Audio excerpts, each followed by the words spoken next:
first carry now for Dalvin Cook. He'll get about 3 as he's taken down at the 23. 3 yards on that last carry. Here's 2nd and 7.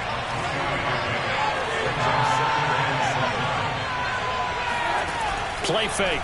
Mayfield. He finds his man. Complete. It's Lambert.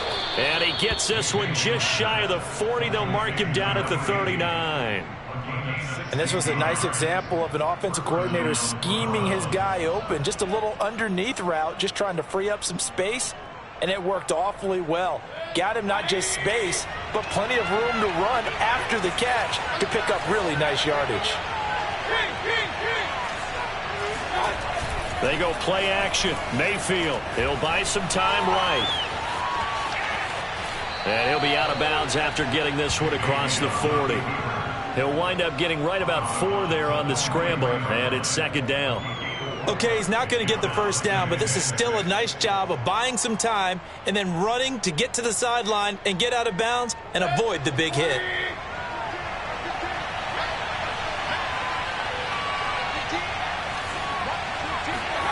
Throwing again on 2nd down. Mayfield. And his throw's going to be incomplete. Defensively here, you're facing a top 5 team in terms of points scored in the NFL. So when they're that high-powered, you've got to find a way to hold them under 20. Because to me, that's the magic number. 20 points scored you give yourself your best chance to win. So if they're up around 24, 28, 30, they could be in some trouble. I think so, because then you turn it into a shootout, and that means your offense has to keep pace. Incomplete. So many times when we talk about coverage, we're just about a defender running with a receiver, but a big part of it is understanding where the football is, finding it. In this case, when it arrived, it wasn't a surprise, and he was able to bat it away.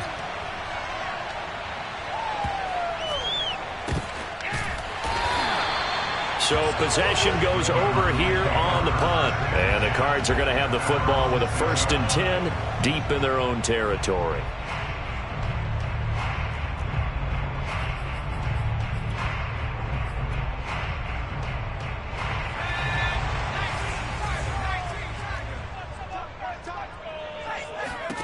On 1st and 10, here's Murray. Royal making the catch over the middle. And a productive gain out to the 14 after starting at the 7. It's a gain of 7.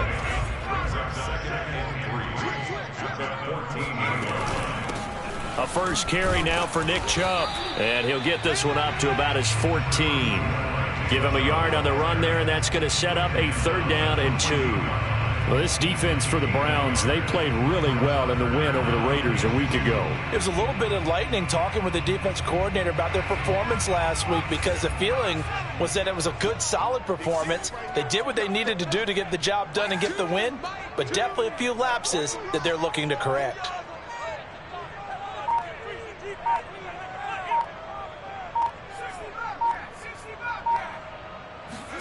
Third and 2, and here's Murray. And that's going to be incomplete. The coverage too good there. The contact popped the ball free, and it's 4th down. So on 4th down, here's Johnny Townsend to punt it.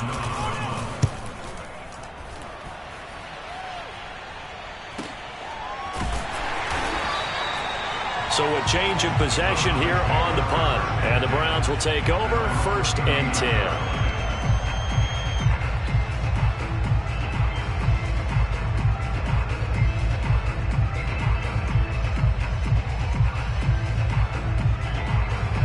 The Browns drive about to get started. And they entered play on a 2-game win streak, and then they've got the open date on their schedule next week. So this is a group that's really looking to hit the break on a high note. And this will obviously be a tough game for them. But go ahead and play this out with me, partner. If they win here and make it 3 in a row, they get to heal up after that. You've got to think that's an ideal setup and a worthy goal to play for in this one.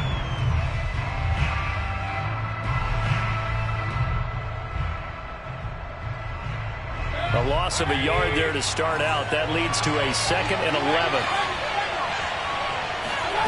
From the shotgun, it's Mayfield. And his throw's going to be incomplete. And that's a nice job there, because you've got to play the ball, not the man when in coverage. That'll keep you away from a lot of needless penalties, and he's able to knock that one away. An incomplete pass on that last play, and that means they'll need to come up with something here on third down. Mayfield to throw it. And that is incomplete. Oh, he had a defender right there with him to force that to the ground. And fourth down now coming up. Here's Jamie Gillen now as he'll punt it away for the second time. And the kick's away as he angles this one for the sideline. No returning this one. It sails out of bounds, and they'll spot it right at the 20.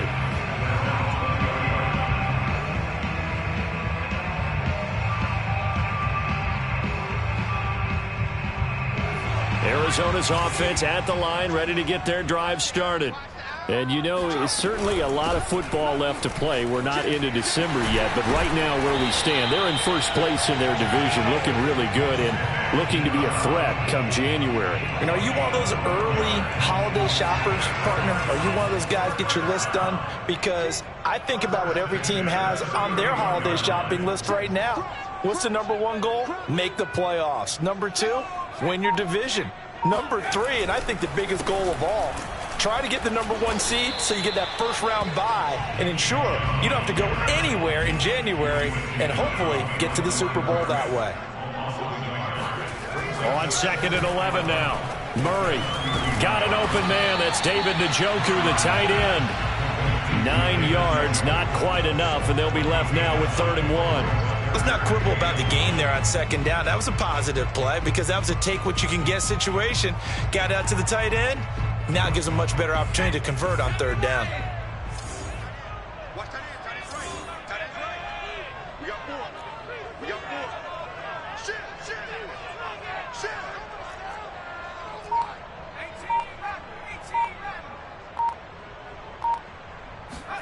Play fake. Murray. And he's got the hook up to Moore.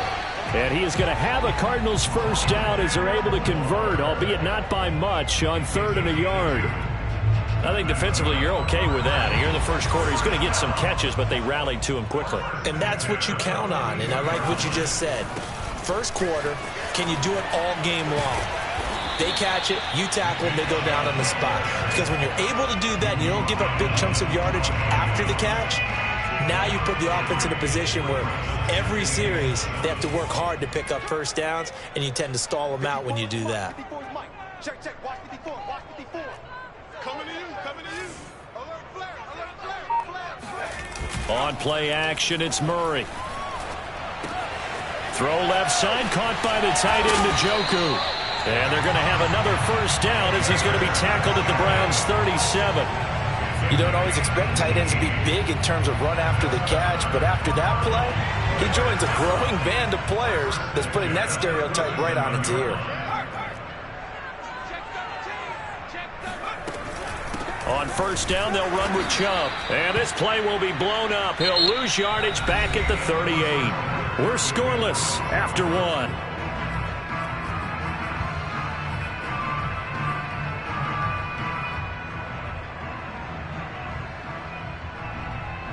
Maybe just a slight detour on what's been a strong drive. Here's 2nd and 11. They give to Chubb out of the gun. And he's going to take this down close to a first down at the Browns' 29. They're trying to keep the drive going. This will be play number 8. It's 3rd and 2. To throw is Murray.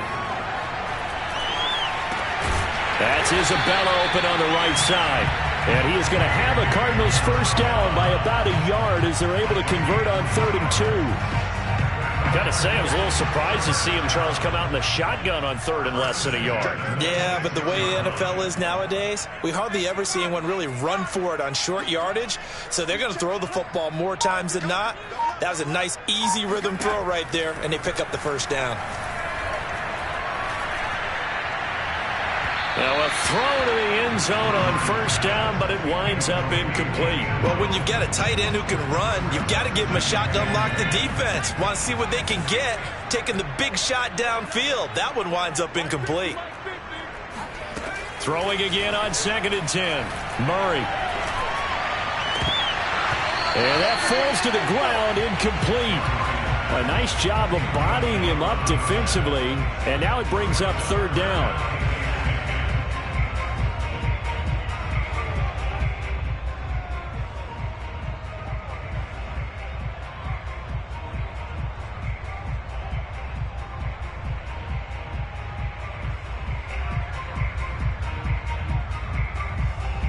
Well, this drive, they're a perfect 2 of 2 on third down conversions, but they need a full 10 yards here. From the gun, it's a give to Chubb.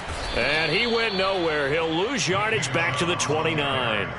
He lost 2, and it brings up fourth.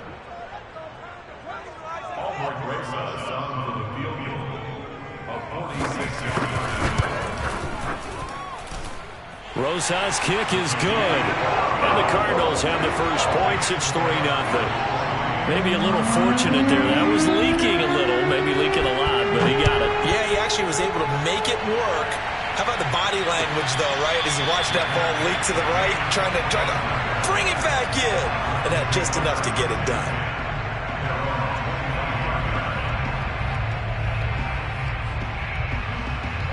The Browns drive about to get started.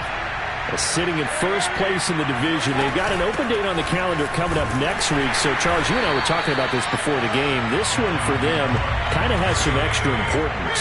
It certainly does, because if they can get the win here and pad their lead a bit or at least keep pace, then they can really kick their feet up and say a job well done at this point and not have to worry about ball at all until they're back in their facility, back in their meeting room, getting ready for the next game. Some fancy footwork, but not much room to operate. Just up past the 25 and no further. After getting stuffed on first down, not much better there. 2-yard gain.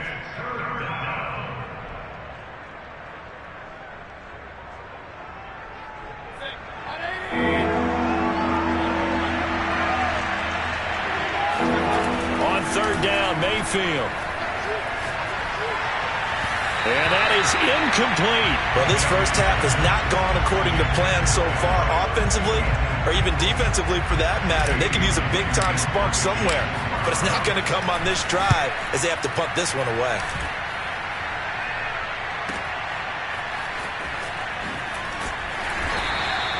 It'll be a net of 40 yards there following a 43-yard punt, 3-yard return, and possession will switch hands, 1st and 10.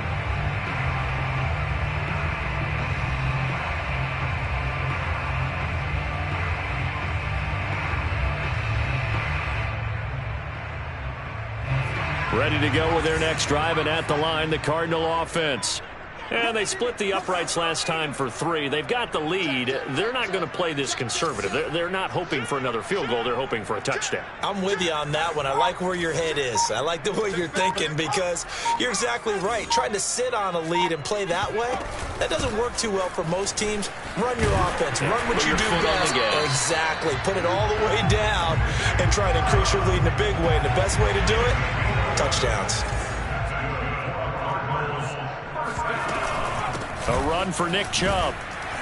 And they get to him after a gain of 6 to the 46. The last run got 6. Now 2nd and 4. Handoff comes to Chubb. And he'll be brought down at the 48-yard line. 44 yards rushing for him now on what was his 10th carry of the ball game. 1st and 10, and they've got 3 tight ends out there. A jumbo package look.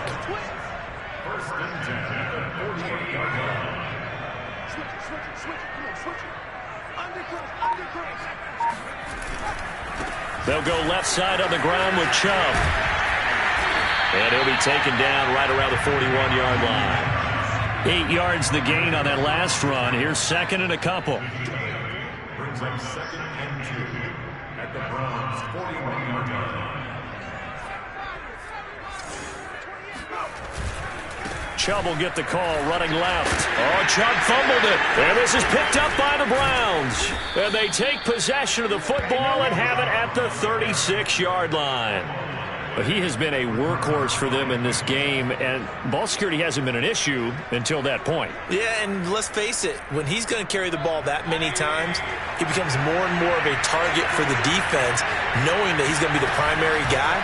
They'll just send more and more players towards him, trying to make sure they knock the ball free. And he'll just get rid of it. They've been playing sound fundamental defense thus far and able to keep this offense from creating a major dent on the scoreboard. Able to force the incompletion, but still waiting for that game-changing play. You feel like it's coming, the first sack, the first turnover. In a sense, they're playing old-school defense right now. The new-school defense is what you said, taking the ball away. He's airing it out for Williams. And that will be incomplete. Tried to dial up the long way out there, but it'll be third down. Even without a ton of pressure in his face, it just shows how difficult it is to pick apart his own defense. Those guys are sitting back, and they're not playing receivers as much as they're playing the eyes of the quarterback and when he delivers the ball. The Browns on third down. 0 for 3 to this point. They can use a conversion. This is 3rd and 10. Thrown across his body, and it's intercepted. Picked off near the 34.